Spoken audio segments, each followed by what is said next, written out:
एक अहम बात यह है कि अब 1 दिसंबर से 1 साल के लिए जो G20 है इसकी सदारत भारत को मिलने वाली है।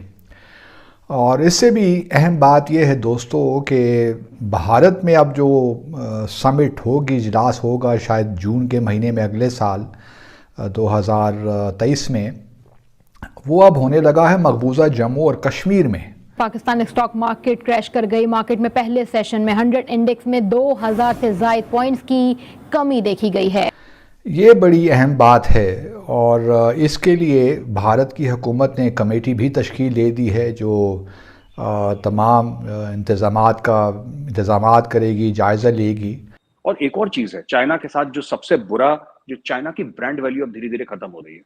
आपने देखा श्रीलंका में किस तरीके से आग लगी है, ठीक है। आप पाकिस्तान में रहती हैं आरजू जी, आपने खुद देखा है कि पाकिस्तान में कितनी मुश्किलात हैं बिकॉज ऑफ चाइना। हम ये चाहते हैं कि पाकिस्तान के अंदर बलोच आजाद मुल्क बन जाएं, हम लोग जो है वापस इंडिया के साथ जुड़ जाएं। टीटीपी वाले चाहते हैं कि खैबर पख्तूनख्वा को आजाद करा के तो वापस अफगानिस्तान जो उसकी असल मुल्क है वहां उसके साथ शामिल किया जाए। अब ये जो G20 की समिट होने जा रही है अगले साल मकबूजा जम्मू और कश्मीर में, इसके बारे में हमें सोचना चाहिए। ये अलग बात है कि G20 में हमारी कौन बात सुनेगा। जय हिंद दोस्तों, a very warm welcome to Hindustan special channel. बड़ी खबर निकलकर सामने आ रही है कि दुनिया की प्रमुख अर्थव्यवस्थाओं के प्रभावशाली समूह G20 की बैठक 2023 में जम्मू कश्मीर में होगी। एक तरह से इस खबर से पाकिस्तान को करारा झटका लगा है। G20 समिट में कनाडा, अमेरिका, जर्मनी, जापान, तुर्की समेत 20 देशों के राष्ट्राध्यक्ष भाग लेंगे। इस सम्मेलन के जरिए भारत दुनिया को बताएगा कि आम कश्मीरी पूरी तरह से भारतीय मुख्य धारा का हिस्सा है, जो पूरी तरह से भारतीय लोकतंत्र और भारतीय संविधान में आस्था रखता है। केंद्र शासित प्रदेश प्रशासन ने बृहस्पतिवार को 5 स्तरीय समिति का गठन कर दिया है। जम्मू कश्मीर में आयोजित होने वाला यह पहला अंतरराष्ट्रीय शिखर सम्मेलन होगा। पाकिस्तानी मीडिया ये चर्चा करा है कि भारत ने इस समिट को जम्मू कश्मीर में करवा के दुनिया को सभी सवालों के जवाब दे दिए। ग्रुप ऑफ 20 आप जानते हैं कि 1999 में ये हुआ था और कुछ डेवलप कंट्रीज़ और डेवलपिंग कंट्रीज़ को यकजा किया गया था। 19 ममालिक हैं और साथ यूरोपियन यूनियन इसका मेंबर है, तो 20, इसलिए इसको ग्रुप ऑफ 20 कहा जाता है। लेकिन एक अहम बात यह है कि अब 1 दिसंबर से 1 साल के लिए जो G20 है इसकी सदारत भारत को मिलने वाली है।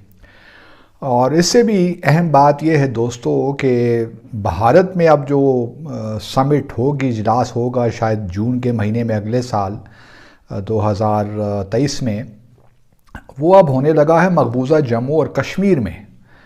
ये बड़ी अहम बात है और इसके लिए भारत की हुकूमत ने कमेटी भी तश्कील दे दी है जो तमाम इंतज़ामात करेगी, जायज़ा लेगी। अभी ये क्लियर नहीं है कि आया ये वैली में होगी, कश्मीर वैली में या जम्मू में। इम्कान तो यही है कि शायद ये जम्मू में हो, लेकिन अगर वैली में भी होगी तो ऑब्वियसली जिस एक दिन ये समिट होगी या 2 दिन, उस वक्त आप समझ सकते हैं कि मकबूजा जम्मू और कश्मीर में किस तरह का कर्फ्यू होगा और किसी को भी घर से बाहर निकलने की इजाज़त नहीं होगी। अब हम पहले पाकिस्तान तो जब भी मिसाल के तौर पर मुझे याद है एक जर्मन म्यूज़िशियन थे, कंपोज़र, उन्होंने कंसर्ट भी किया था, तो उस पर भी हमने बहुत शोर मचाया था, लेकिन जर्मनी ने हमारी बात नहीं सुनी। उन्होंने कहा था कि प्राइवेट अफेयर है, इसका गवर्नमेंट ऑफ जर्मनी से कोई ताल्लुक़ नहीं है।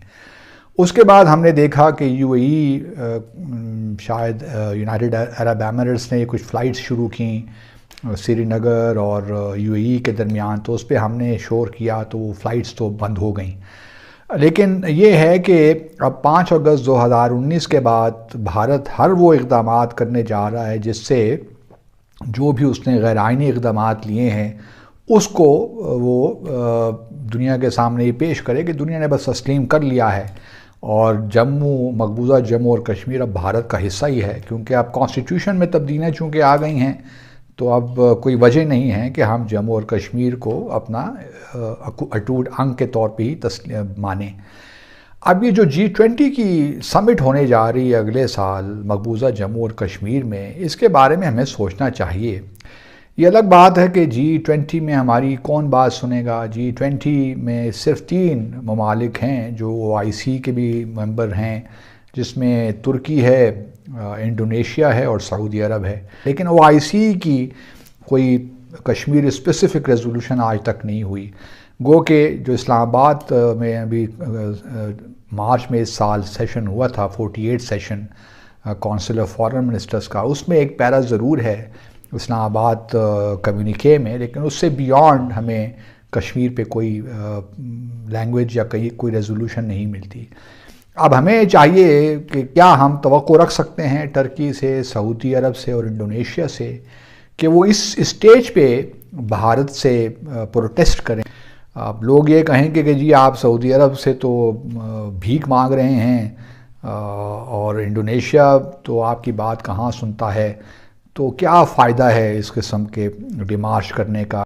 ये फॉरेन अफेयर्स है, इसको पता नहीं। ये जो आप बात कर रही है ना, ये 2-3 और पाकिस्तानियों ने भी मुझसे बात करी है, और ये बात शायद मैं ऐसी कोई बड़ी बात नहीं करना चाहता, लेकिन मैं सिंपल ये कहता हूं कि पाकिस्तान में थोड़ा सा एक मिसअंडरस्टैंडिंग है लव अफेयर और फॉरेन अफेयर के बीच में।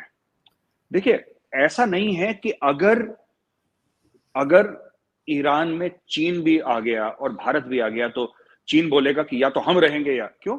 चीन पूरी दुनिया से ट्रेड करता है ना।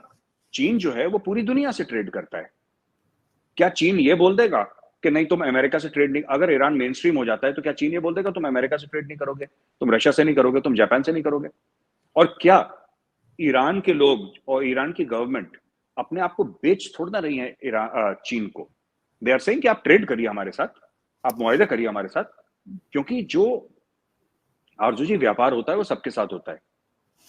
आप देखिए, जो आप सब्जी मंडी अगर कभी गए होंगी या फिर आप देखती हैं कभी सब्जी आप खरीदने जाएंगी तो वहां पे खरीदार भी बहुत होती हैं, दुकानें भी बहुत। ऐसा कभी नहीं होता कि 1000 खरीदार हैं लेकिन एक ही दुकान है, या फिर हजारों दुकानें और एक ही खरीदार है। ऐसा कभी नहीं होता। हर समय ऐसा होता है कि हजारों दुकानें भी होंगी, हजारों खरीदार भी होंगे, लाखों खरीदार होंगे। ये तो मंडी है, ये जो दुनिया है एक मंडी है, यहां पे लोग जाएंगे। कुछ ईरान सबसे बेनिफिट लेने की कोशिश करेगा। और एक और चीज है, चाइना के साथ जो सबसे बुरा, जो चाइना की ब्रांड वैल्यू अब धीरे धीरे खत्म हो रही है। आपने देखा श्रीलंका में किस तरीके से आग लगी है, ठीक है। आप पाकिस्तान में रहती हैं आरजू जी, आपने खुद देखा है कि पाकिस्तान में कितनी मुश्किलात हैं बिकॉज ऑफ चाइना। एंड ये सब अगर हम ये सोचते हैं कि ईरानियंस ये सब देख नहीं रहे, तो वो सब देख रहे हैं। They are looking at everything. अब लोग तभी पैसा लेते हैं चाइना से जब उनको और कोई नहीं देता। चाइना से तभी पैसा कोई लेता है कि यहां तक पानी आ गया और सब दुनिया ने मना कर दिया, अब चाइना के पास जाओ।